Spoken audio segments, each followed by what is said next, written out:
Ladies and gentlemen, welcome back to the Intelligent Moron with Alex Silva. Today is Thursday, April 1st, and it is April Fool's Day. Now, if you are like me, gullible as ever, you always tell yourself at the beginning of the day, the morning, the night, the day before, all right, tomorrow or today is April Fool's Day. Nothing is real. Nothing is true. Everything is a joke. Everything is a gag. Everything is just fooling around. Nothing is real on this day. And I always say that to myself every time it happens. And every single day, I get fooled by one or two things every year. And it's inevitable. Like, I see something and it just, the whole April Fool, the date goes out of my head. And I just get fooled left and right. It happens every freaking time. It's sometimes you can do it to people. I did it today. I'm guilty of it. I tweeted out, no podcast today. We'll be back next week. I'm clearly here today. Just a joke. April Fools, everybody. But there's no stopping this train. But yeah, I've done it before. I'm sure people have done it to everybody today. You got to be careful, though, because on Twitter, you'll see something pretty outlandish. Something that you never will see. A big announcement, a big press conference, a big a release or whatever, and then you look and you're like, oh, wait a minute, it's April Fool's Day, and you go to the comments and like, haha, you got me, or damn it, I thought that this was real. It's like, oh shoot, man, you got me there again. So you got to be careful, man. And I again, like I said, this happens every freaking time. I don't know what it is, but it's just like, remember back in school when you would wake up, go to the first class of the day, and then you'd have like a paper to write or whatever, and then you'd forget the date. It's like that. You always kind of forget what day it is until you look it up. Like or like it's like you remember, you tell yourself this is the date. Don't forget about this, and then you go in and then you forget about it, and it's just like, how did I forget something that seems so like should be so important and should be not forgettable? But I think it's because like now we have like phones and shit. So, like, using, like, a phone or a watch to tell the date or whatever, we like, barely even use, like, an actual calendar, really. I mean, I have one in my room, but I don't, like, use it or mark it with anything. And I don't even use a calendar app on my phone, really. I probably should, but I don't. And it's just, like, I feel like I'm just, like, not utilizing a tool in my phone that would help me so much more than, what I'm already at, and like I said, today is Thursday, and if you live in California or the Central Valley, it is pretty warm today, everybody. Last I checked, it was like 82 degrees. That is so warm. Like, I'm recording right now in my studio, and I am boiling. I am melting in my freaking chair right now. I'm sweaty. It's been warm the entire day. So, you would think that the weather is April Fooling me, right? But apparently it's going to cool down a bit later in this week, so that's a good thing. But right now, I am boiling. It is hot today. It's been hot for a few days, which has been weird. But luckily it's gonna drop down a bit because, like, again, we're barely into April and it's already like 82 degrees. But if it does drop, thank goodness. But this was just such a weird hot spell. And what's also weird is, like, nowadays, like, if you remember, like, back in like the end of winter and all that, right? Like mid-July, where it should still be pretty cold, maybe early February, it's like, okay, I'm hearing like frogs croaking at night now, because frogs aren't supposed to be living in cold weather. They're like, they have no fucking fur. They live in water. They're amphibians. They're cold-blooded, I believe, and they don't do well in the cold. So I'm like wondering, like, why are the frogs croaking and hatching out of their eggs so early? It's so weird. Like, I would always like think like it's like getting down to like 34 some nights, and you can hear frogs. Like, those frogs must be freaking freezing, right? Like, that just would be so bad. Like, I don't know why the frogs are hatching so early. It's so weird. And it's always like another sign of the winter change, or the weather changing, is when you see bugs too. Like, because when it's winter, the bugs like die out, because if you let them in, they'll live, but if you let them outside, they'll freeze to death. And then that's when you know, like, oh yeah, we're in winter. There's like not as many flies, not as many bugs in the air, no gnats really, no mosquitoes unless you're around like a moist area, but like for the most part there's no bugs either. And that's another reason, that's another sign that you can tell that the weather is changing. It's like, but it's like, it's feeling like it's changing earlier and earlier every year. It's like, wow, okay, this is I mean, I'm not like mad about it. I'm just like, okay, we got to adapt more. Like I had to like I almost feel like I got to turn on the AC because it's actually kind of warm in this room right now. So it's just like, but whatever. So I kind of wanted to talk about some things that happened around April Fool's Day, some things that I saw that I actually got fooled by. And pretty embarrassingly, maybe a trip down memory lane, but I remember back in the day, like I would say like maybe 2 or 3 years ago, IGN tweeted out some weird thing. It was like Star Wars related. It was like Darth Maul is going to get his own feature film starring Ray Park and all that. And there was a trailer out, and I clicked on it, and I was just like, wait a minute, this there's no trailer. What's happening? And it was just like a big thing that said April Fools. And I was like, oh man, they got me so good there. And it's true, man. I mean, you really like me personally, I forget. I can't help it, man.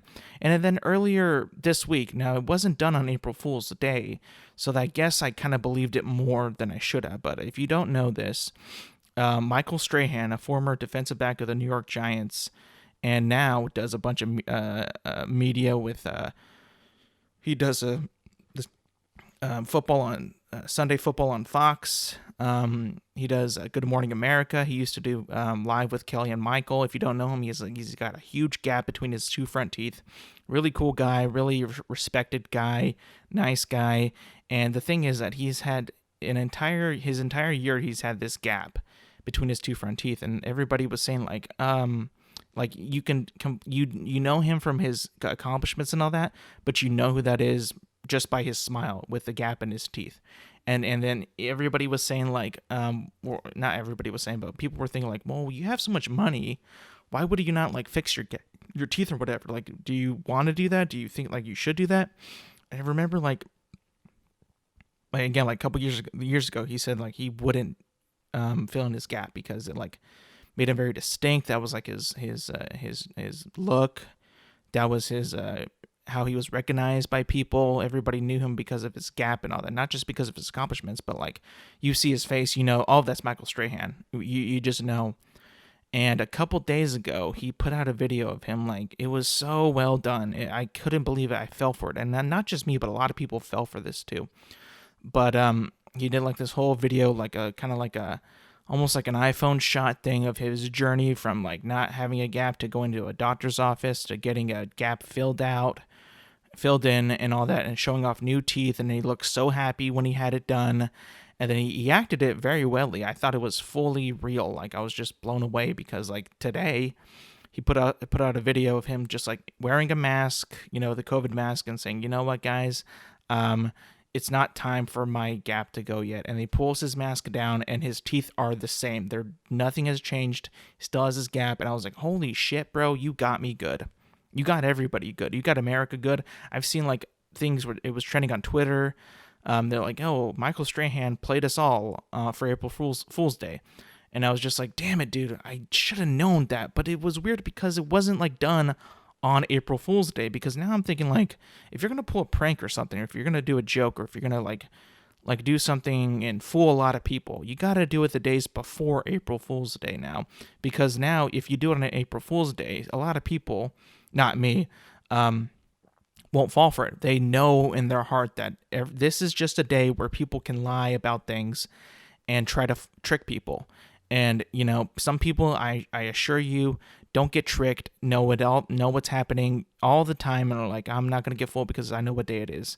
But people like me, is like, it's like a feeding ground. It happens. So I'm getting curious, and I'm starting to think that maybe the few days before April Fool's Day is where we also need to be looking out for things, because they could say something during those days, and then on this day they'll be like, just kidding, we fooled you.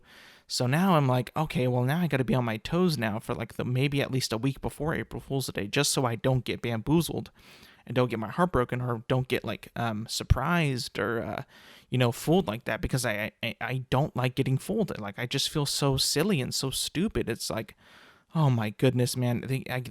And it's just like it keeps happening and happening. And it's just like, man, now I know why. And that's why I thought like today, because today inevitably is opening day for baseball. And I woke up to the news of the Red Sox and then the Mets games were being postponed. One was because of weather, I believe, and the other one was because of people on the team had COVID complications or something like that. And I was just like, please say April Fools.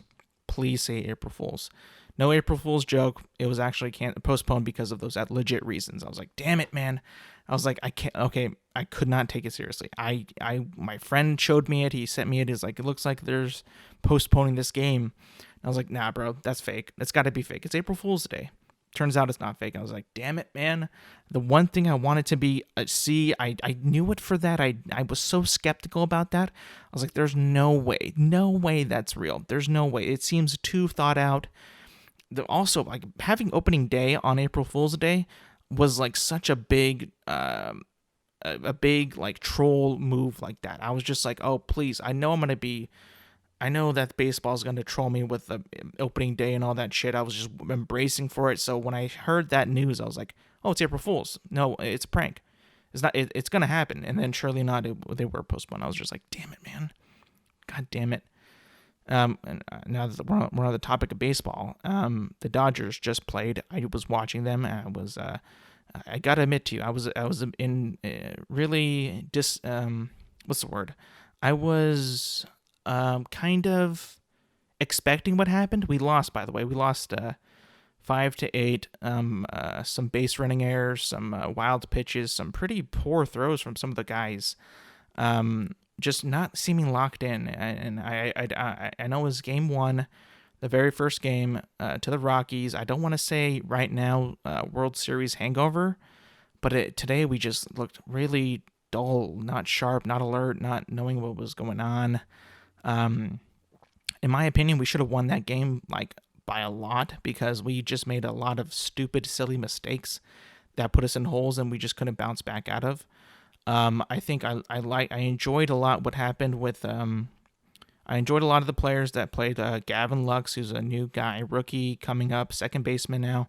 I thought he played pretty well. I think Bellinger and Betts played pretty well. Turner did okay. He did have some weird throws to first base. I thought they were kind of like inaccurate. I was like, okay, this is kind of off. You're off today, like big time. But I think that hopefully that this is just a fluke and it's not going to be what's going to tell for their season, because if that's it, then oh man, then I would have to say that this is a World Series hangover. But I don't want to jump on that gun, that boat yet. It's way too early. It's the first game. I understand that there's a lot more baseball to be played. So I'll hold my thoughts on that. But right now, today, we didn't look very good. It was pretty piss poor. A lot of opportunities at the end. We had the bases loaded with one out. Just hitters couldn't get the ball in play.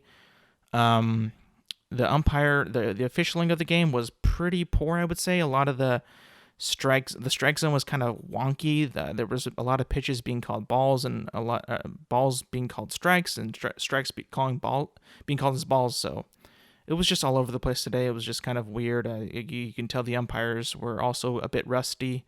Hopefully that gets better, and we can play better and just not have so many mental errors. The errors were just killing us today. I mean, when Justin Turner just like blew by Bellinger, not even looking to see where he was, that just shows you like the base running and mental awareness was just not there, and it cost us a run.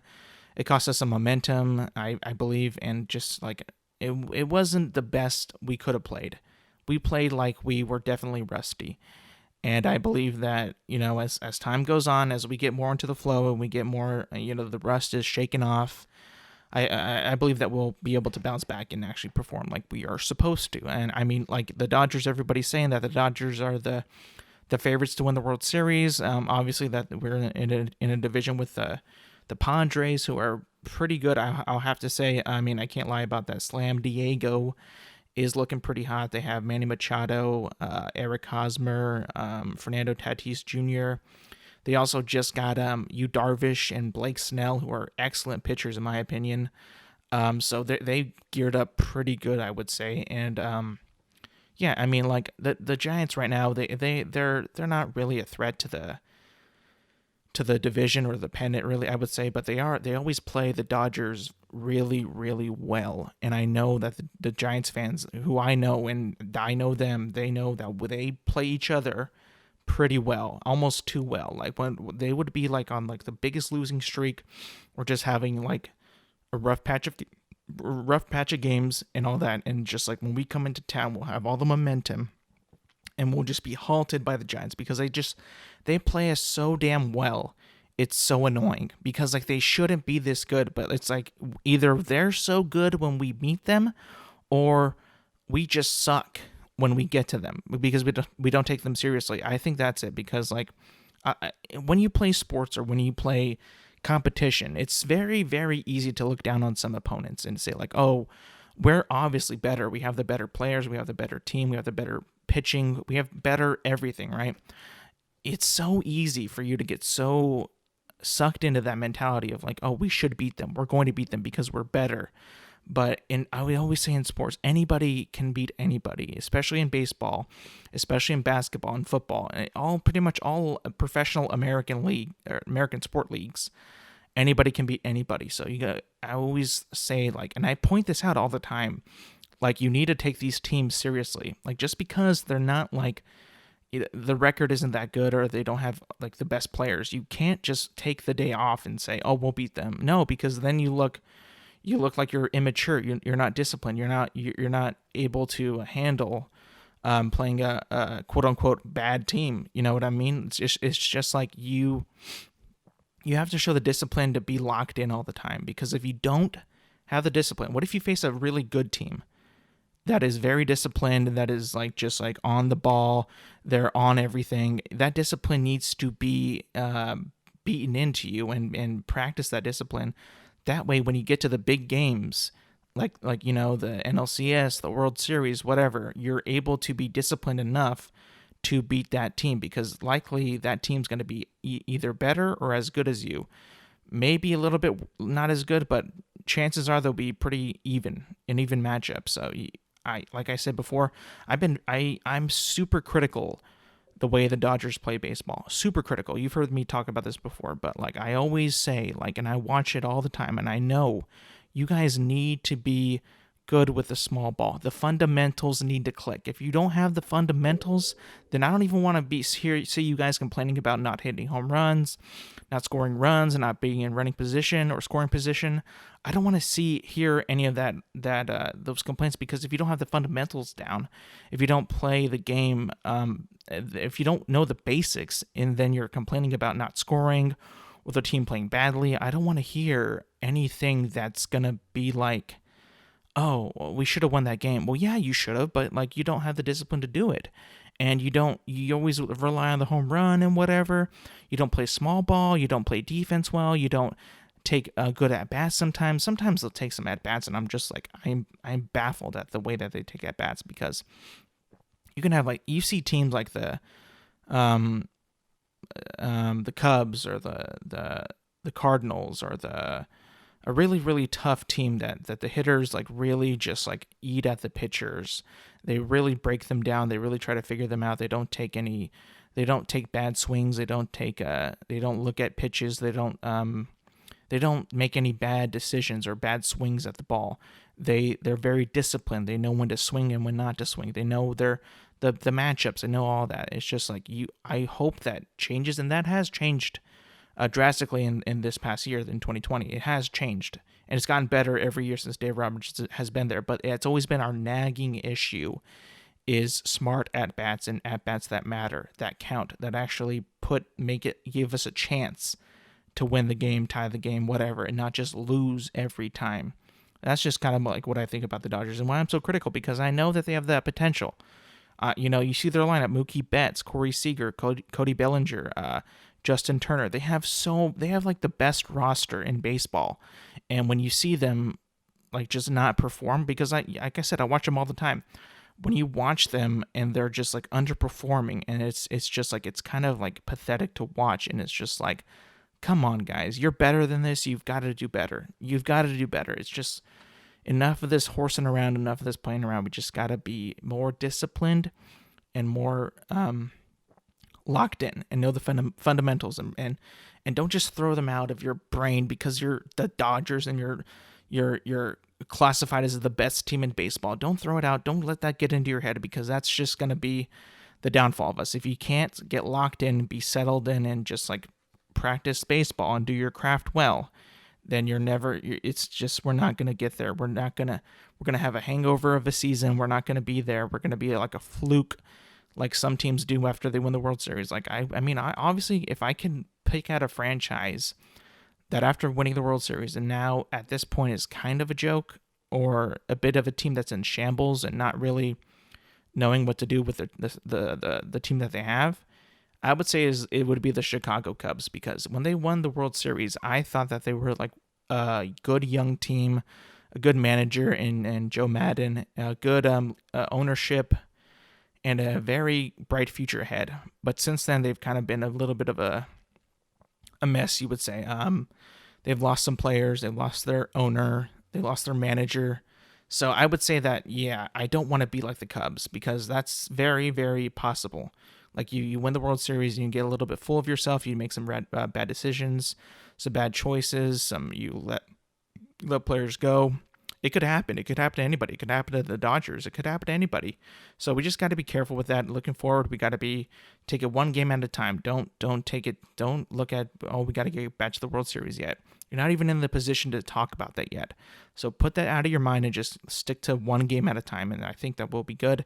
And listen, hopefully that this first game was just a bad start, hopefully, shaking off that rust, right? A little bit of I guess you can say a little bit of a World Series hangover. I won't call it that fully yet until we really start to lose and just plummet, but if we do, but yeah, let's stay positive and try to look at the brighter things in the future.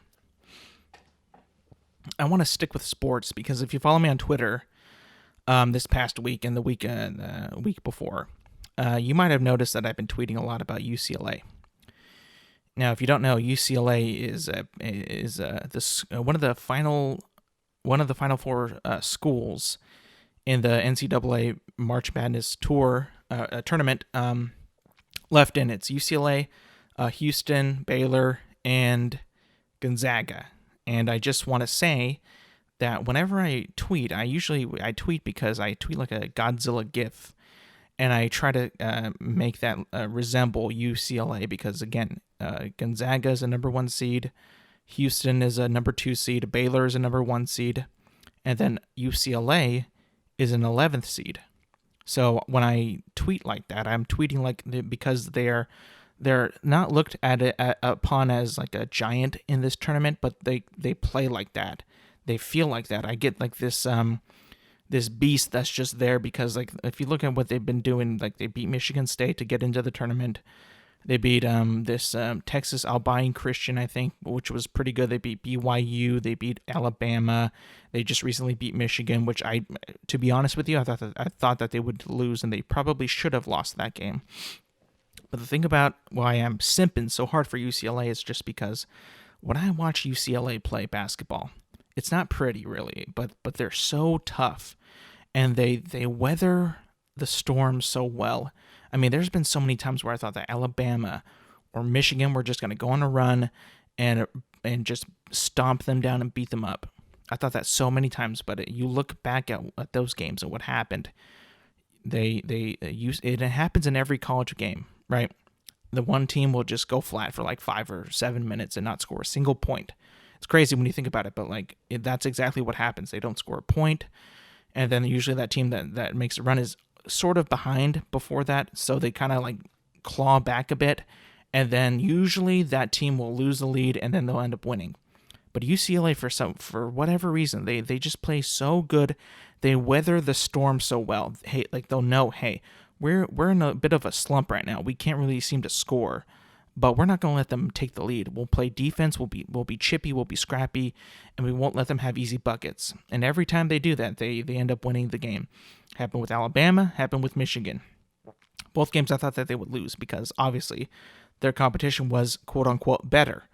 And when I just see like how UCLA as the 11th seed, can just keep going and keep trucking and keep grinding and pounding and beating and just not giving up with all their players like fucking Jaime Jaquez and Johnny.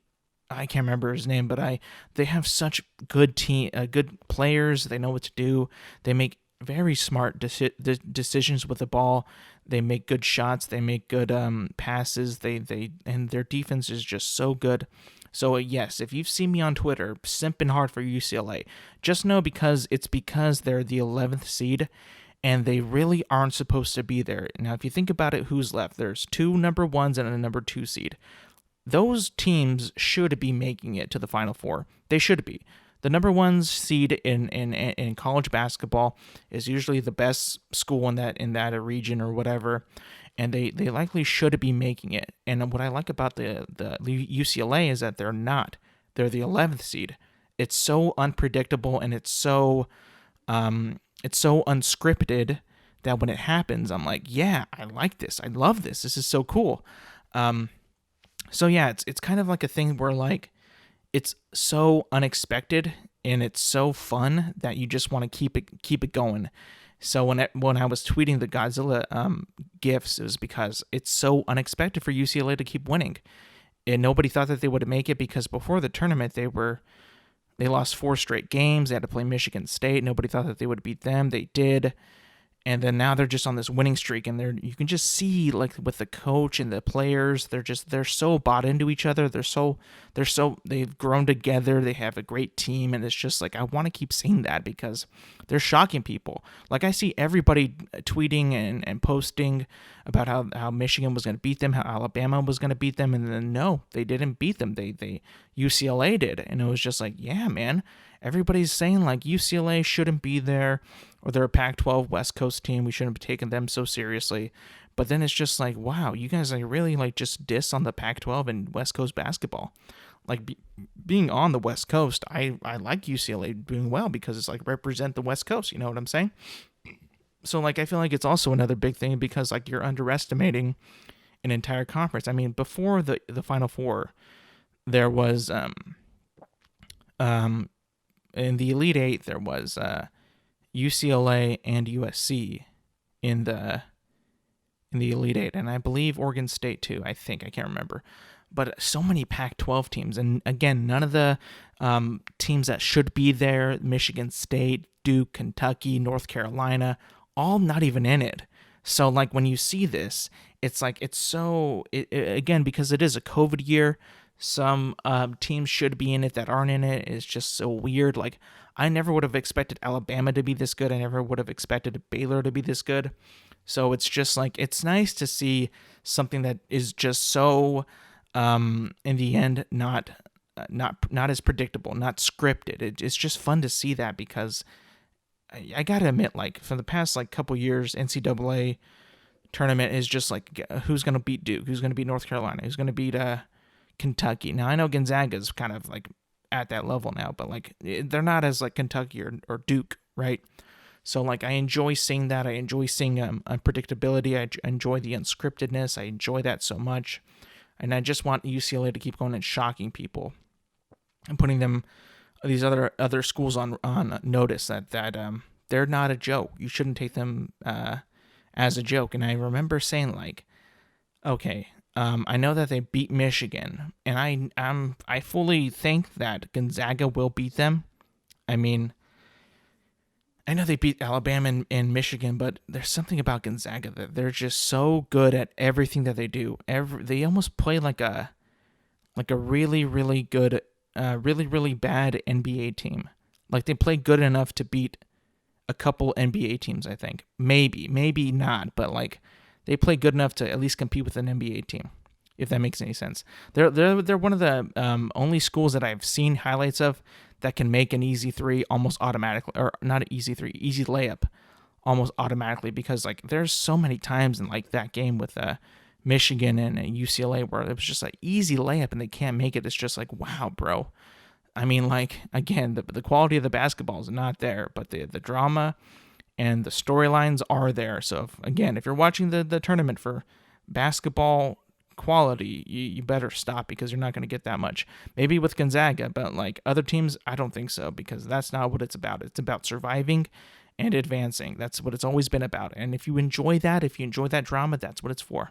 And I'm just saying here on this podcast, I am fully committed and rooting on for UCLA because I want them to win so badly.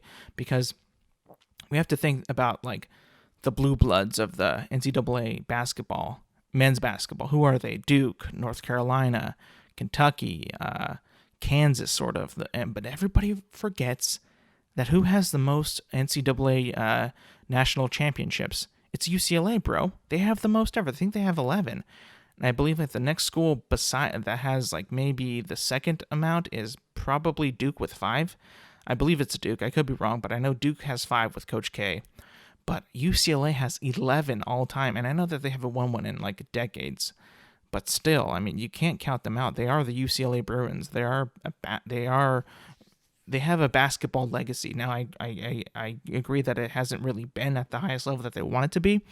I mean, it's gotten close with obviously this team's pretty damn the closest that they've gotten, but they've had like in the past, Lonzo Ball's team was pretty good, and even before that was decent, but like now it's just like you have the opportunity to beat the best team in the country, and I know like the odds are against you big time, but like I believe that they can do it. I still think that Gonzaga will win, but I think that UCLA has an opportunity, has a chance to pull it out if they can play their game and not let Gonzaga go wild, because that's what happened with Michigan. They didn't let Michigan go wild. Again, some of the players on Michigan were just missing open shots and threes that they should have had, and so was UCLA, but like they just weathered that storm and they just won in the end. So I'm a big UCLA fan right now, man. Big UCLA fan, and I want to continue this. I hope that they win. It'd be so cool to see them win, man. It would be so cool. And yeah, let's just please happen, because that would be so cool. I'm gonna stick with sports right now. I know that coming up, if you want to skip this, I will be talking about Godzilla versus Kong. I will be giving you a review, but I also want to talk about one more thing before I get there. And it's also it is sports. I'm sorry, but this is what it is. If you follow the NBA at all, and you're aware of the team, the Brooklyn Nets, then you know that what has happened with them. And if you don't know, I'll give you a little bit of a backstory. A little bit. So the team consists right now, at the beginning of the year, of Kevin Durant, superstar forward, great player, 2-time champion. Kyrie Irving, great point guard, NBA champion. A little bit of a weird guy, but he's not as bad lately. And they're just really good players. They're incredible players. They had a good team. They got Joe Harris, a bunch of other guys that are there. That I thought that they were a good team at the beginning of the year. But what's happening now, and I respect it a lot. I respect it, but I do not like it one bit. I do not like it, and they've made a super team now, and it didn't just happen this week. It's been happening for a few weeks or a few months now. I think, yeah, a few months now. So what's happened is that towards the beginning of the season, maybe like a few weeks in, they acquired James Harden. And James Harden was a player from the Houston Rockets who was a great player, great talent. Kind of didn't really show it all in the playoffs when he would be in there. Kind of pushed out a bit, but like he was always a good player. I knew he was good and everything, and I knew that he had potential to win a championship. And he joined the Nets with Kevin Durant and Kyrie Irving. And I thought, like, okay, that's a bit unfair. But I mean, obviously, if the Nets have the cap space and they can afford it, yeah, why would they not? I mean, they're not like a prolific NBA franchise. They don't have a lot of titles. They don't have like a lot of playoff experience. They don't have a lot of a bunch of anything really. I mean, they're still, to me, the second team in New York to the Knicks. So like, okay, I mean, I get it. They want to build a brand. They want to build a team. Maybe they're going to keep them for a while. Maybe it's just for 1 year. Who knows? So yeah, when they got James Harden, I was like, okay, whatever, that's fine. And then they started getting more players. They got Blake Griffin from the Detroit Pistons, who, again, is kind of been out of the game for a while. He missed the entire year last year. But I know his potential. He's a good player. He's a good forward. He's powerful. He's strong. He can dunk the ball. He can also assist. He can shoot mid-range. He's a pretty good player. And they just added him a couple weeks ago, and I was just saying like, okay, well now they're getting a little too good here. Maybe they're getting a little too good for everybody else in the NBA possibly. Like, I remember back in the day when the Miami Heat made their super team with LeBron James, Dwayne Wade, Chris Bosh, and I thought that was a pretty super team at the time. And then I just remembered before, back in 2008 when the Boston Celtics made their super team. You know, Paul Pierce, Ray Allen, Kevin Garnett. I even include Rajon Rondo. That's a super team in my opinion. But it seems like those players just weren't as, in my opinion, as dominant as literally every single one of those players that I mentioned on the Nets is. Like, Ray Allen wasn't like a dominant, like a force like Paul Pierce was back in the day. He was a shooter, but he wasn't like aggressive, and he wasn't like a big force to be reckoned with. I mean, KG was. Kevin Garnett was obviously a center, power forward, but he wasn't like, they all had their roles, right? They all had like roles in the team. I'm not saying that the Nets players don't, but I feel like every single person on that team could literally take over a game at any time they wanted to. It's just like they have that firepower that they can just, it's like they'll never get tired, really. They'll never have anybody, like, they'll never have like a time where an all-star won't be on the court. It's crazy. And then this week they just signed LaMarcus Aldridge, and I even forgot about DeAndre Jordan. He was also a great center and a great power forward. But it's just like, now you look at it, they have Kevin Durant, James Harden, Kyrie Irving, Blake Griffin, LaMarcus Aldridge, and DeAndre Jordan. It's just like, I look at that team, and like, that team, all those players have multiple all-star appearances for the NBA. Multiple. Some of them have championships too. So I'm looking at this, and I'm just like, the Nets are making the NBA. This is like the biggest super team that I've ever seen, and it's just, it seems like it's so not fair anymore. Like, I was thinking like, okay, back when they had KD, Kyrie, and James Harden, like, I think like, okay, like they're good, they're really good. They also had DeAndre at that time too, but like, they're very good. They're very deep. It looks like their bench isn't that bad, but they're obviously, their stars are through the roof. Like, they have like some of the best players on their team. So I'm thinking like, okay, they're loaded. But now after these past couple trades, Blake Griffin and LaMarcus Aldridge, I'm just thinking like, dude, I don't even know if this is fair anymore. And it's just like, is the NBA, why do they allow this? Why do they allow this team to be formed? Like, it just doesn't seem fair to me. Like, if this team doesn't get to the finals, it would be very disappointing, and I would be so happy. But you look at their roster, and you almost think like, well, yeah, now they're going to make it. There's no way that they won't make it now, right? Because it's not like these players are like not going to, it's hard for me to see them choke and flounder and just not make it. It really is, because like, in the end of the day, they're so good at basketball that this game just comes to them as second nature. They're that good at it. Like, these guys are so good at basketball. Like, the little drama or whatever they might have is going to go away. It has to go away. Like, they know that this year is going to be their year. And if it's not this year, if it's not their year, then they're going to be like, oh, we failed, and probably just shake it off. But in my mind, I just know that, dude, if these guys are in the finals, it's going to be the most predictable thing that's ever happened, because now you've kind of you've taken out the coin toss or the actual playoffs. It feels like, well, this team's just going to make it now just by the looks of it. I mean, if they fail, that'll be a good thing. But like, right now, if I look at the Eastern Conference, this is probably going to be the team that represents them. It's just like, wow, I'm already seeing, like, I can already picture the matchup, and it's just so predictable and so scripted. You know what I mean? So it's just like, that's what I don't like about the NBA in recent years. Because I've talked about this before, about the Warriors, the Cavaliers, the Lakers, the Heat back in the day, and it's just repeating itself nowadays. Now it's the Nets, now it's the Lakers, it's the Heat possibly, maybe the Sixers, but like, now it's just like, wow, this feels like an automatic lock to me right now, today. This Nets team, it's just like, I don't know if this is good for the league or not, though. Like, I just feel like with football, this is never really a thing, because football is like more of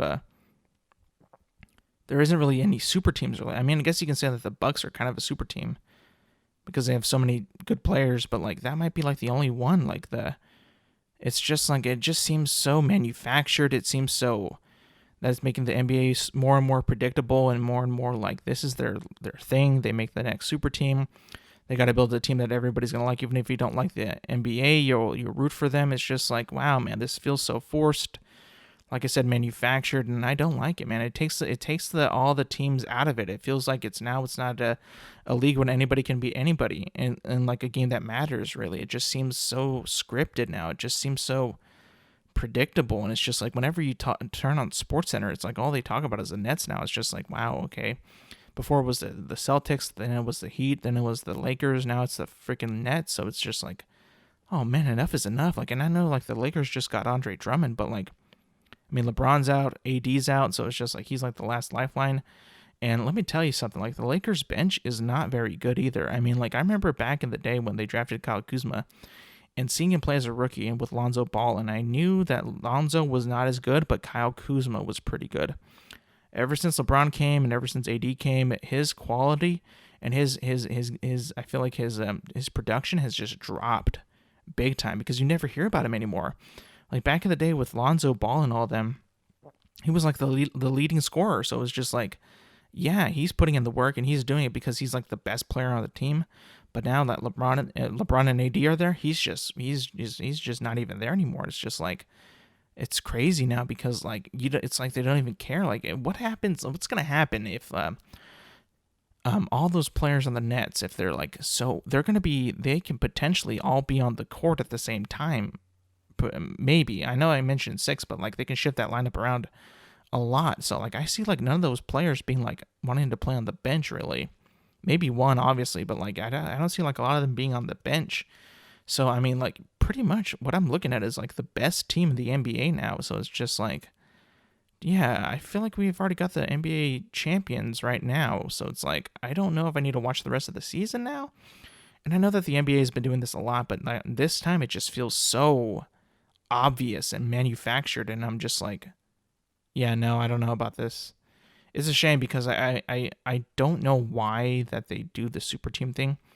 Like, I would feel like the player would want to beat the other person, you know, like why would the whole thing about back in the day with Kevin Durant going to the Warriors was always like, I can't beat them. I guess I better join them. That's what I felt when he did it. I was just like, this guy is just a big old cop out. He's just a baby. He can't win it with Russell Westbrook. He can't win it with OKC. He can't win it with what he's got. He's got to go and be a baby and join the Warriors. That's what I thought, and I think he'll deny it.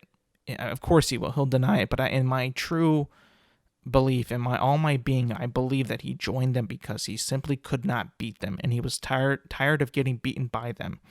Because I remember those matchups with OKC and Golden State. Those would be such good matchups because you got, Steph Curry, Klay Thompson versus Kevin Durant and Russell Westbrook, and I would always think that KD was good enough to beat them, without all the help. I mean, Russell Westbrook is a superstar, but like still, like I always thought that they had enough power and players to do it, but it never happened, and it just felt like, oh man, I know where he's coming from.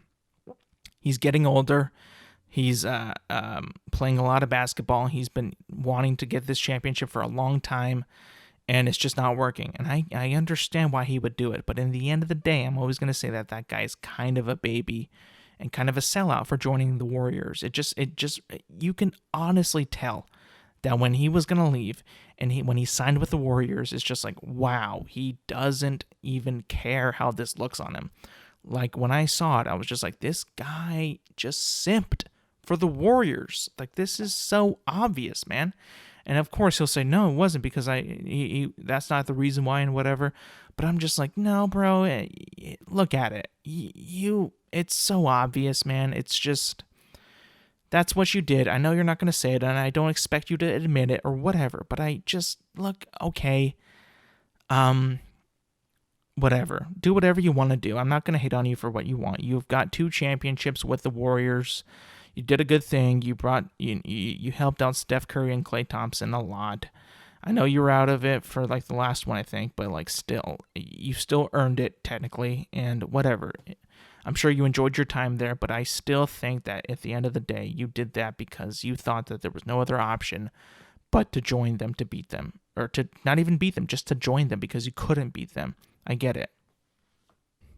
All right, everybody, now that we're done with sports. Yes, I know that that was a long segment of sports, but it was a lot I wanted to talk about. A lot that happened, a lot that I like to talk about, a lot that I just wanted to just spew out what I was thinking, and just, I just wanted to say my piece on that. But now I'll get into the other thing that I brought up earlier, and that is the review of Godzilla versus Kong. Big movie. A new movie that just came out yesterday on HBO Max and in theaters wherever they're open.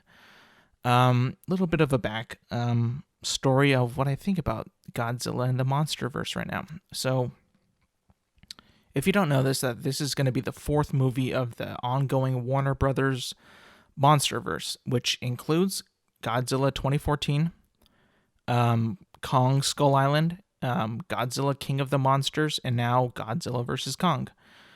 And now I will get to the review of the movie. A little bit of a backstory of what I thought about those movies. I enjoyed the 2014 Godzilla just enough. I thought it was a good movie. It was a little boring. I kind of wanted to see more of Godzilla because there's going to be spoilers too, by the way, so be ready for that. I just thought in the 2014 one, it was just like a little bit of a tease. The entire movie was a bit of a tease of Godzilla. The director wanted to go on like this Jaws attempt and not really show him. That's what I felt. And like they had Bryan Cranston in the movie. They had Aaron Taylor Johnson, Elizabeth Olsen, and there was a pretty strong cast up until when Bryan Cranston was killed off in the movie. And then I think a lot of people would say that after that happens, it's kind of a little bit of a duller movie. It doesn't really have as much drive. Character-wise, I don't know why they killed him off, because Aaron Taylor Johnson in that movie just did not carry it from then as Bryan Cranston was. It felt like it was just like kind of being like pushed along with him. Like he wasn't really like leading the charge. He wasn't really the main character, really. It just felt like he wasn't I don't know. It just felt weird. And when he died, it was just like, oh yeah, it makes like literally like nothing is driving this movie anymore. So like that's what I felt about that. Kong Skull Island, I hate that movie. I did not like it one bit, mainly because it was the story is kind of weird, but it's believable. It feels like a movie that's trying too hard to be like a Vietnam movie when it really isn't, because it's a damn monster movie. It makes no sense really. I think the acting is okay in that, and I think that it does the job of entertaining. It's fun like that.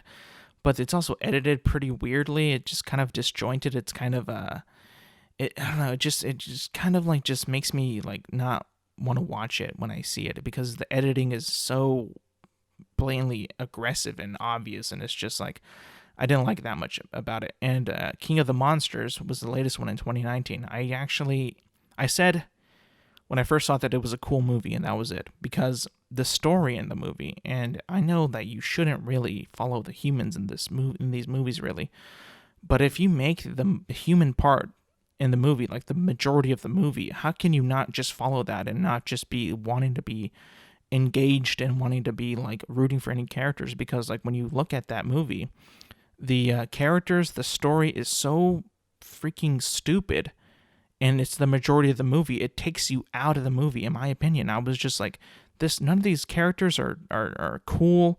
The story makes no sense. I don't care about anybody in the movie, and the majority of the movie is the humans.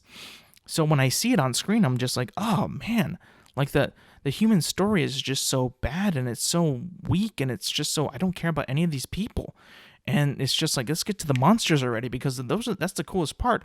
That's why I say it's a cool movie, because it's got cool fighting in it. But like, as a movie, like, and like, yeah, like I know, like you come to those movies to watch the monsters fight. I get that, but why make it a 2-hour movie, dramatize it with characters and a plot and all that, if it's just gonna be some stupid thing? I get it that it's a Godzilla movie, but at the end of the day, bro, these aren't like audiences from like the 1950s or whatever.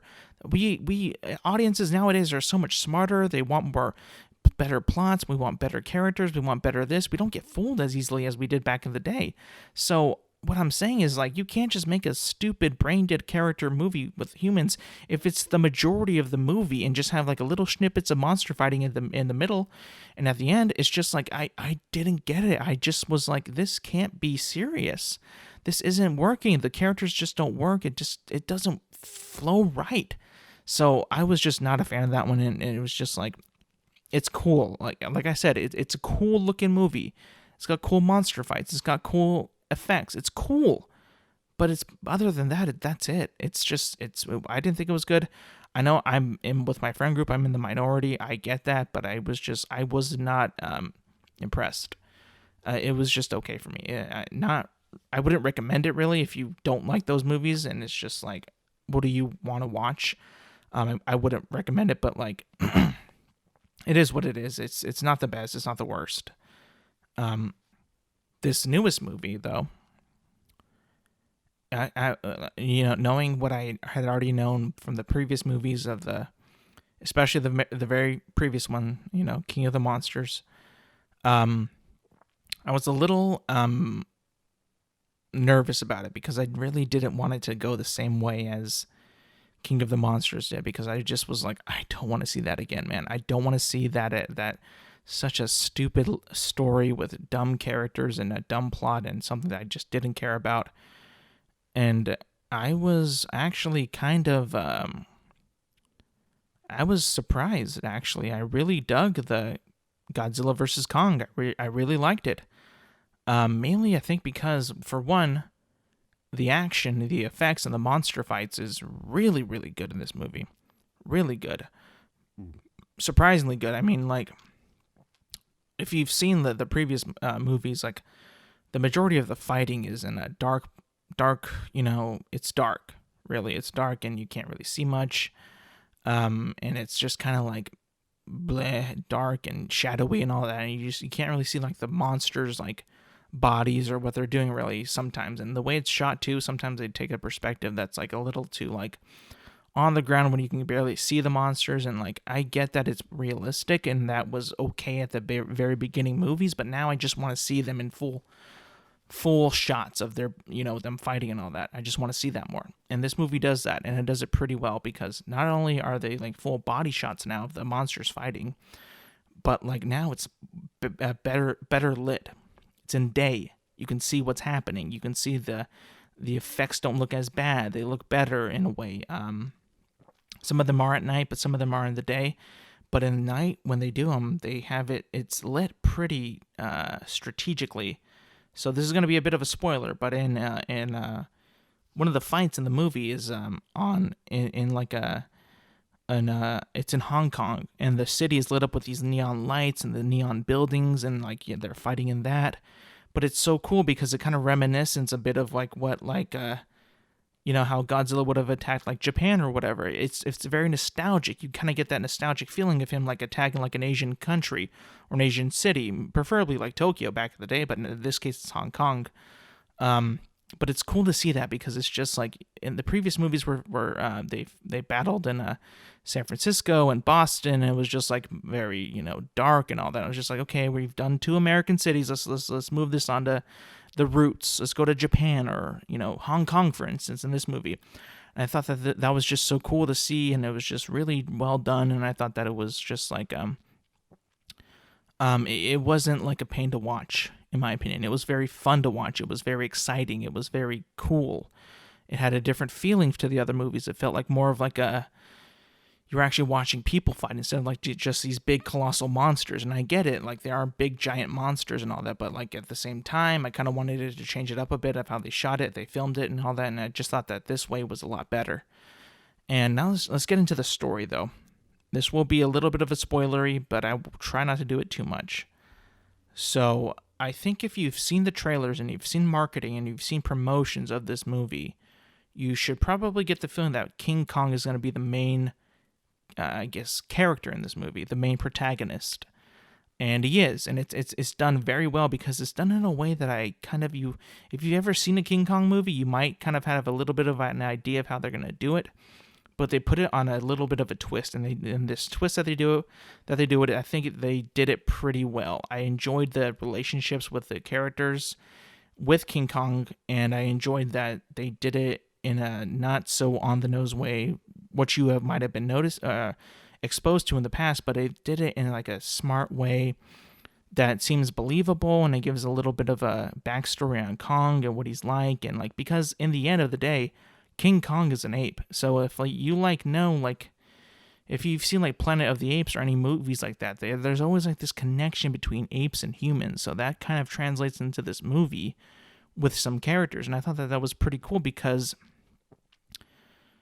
Kong is always like, again, he's an ape, and he has these traits of an ape. So it's like, it almost makes sense for that to happen, and it makes sense for like the humans to be more connected in a way than they would be with Godzilla, because he is like a lizard creature. So I enjoyed that a lot. I thought it was done very well, and I thought that also the movie itself, like the plot, it didn't take itself too seriously, which is like what I thought that the last one did, and in the end, it was just so laughably bad. In this one, it's like, I'm not saying like this one is like a cutting edge story, cutting edge plot. No, it's not that at all. I mean, if you look at the title of the movie, it's Godzilla versus Kong, but the plot is not real. It isn't so serious that it makes it feel pathetic, or it makes it feel laughable. It is laughable. They know that it's laughable. But the characters also in it are funny, they're kind of believable, they're jokey, but it doesn't feel like they're trying too hard to make it so serious that you think in the end while you're watching it that this is just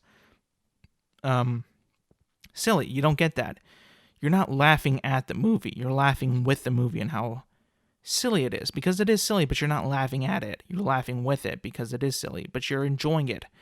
And that's one of the things that I thought about it. It's just like, it's a big, silly, fun action movie, and I enjoyed that quite a lot. I thought it was, in my opinion, I think it might be their best monster movie. I think it is, because I think it hits on all those notes, and I think it hits with emotion.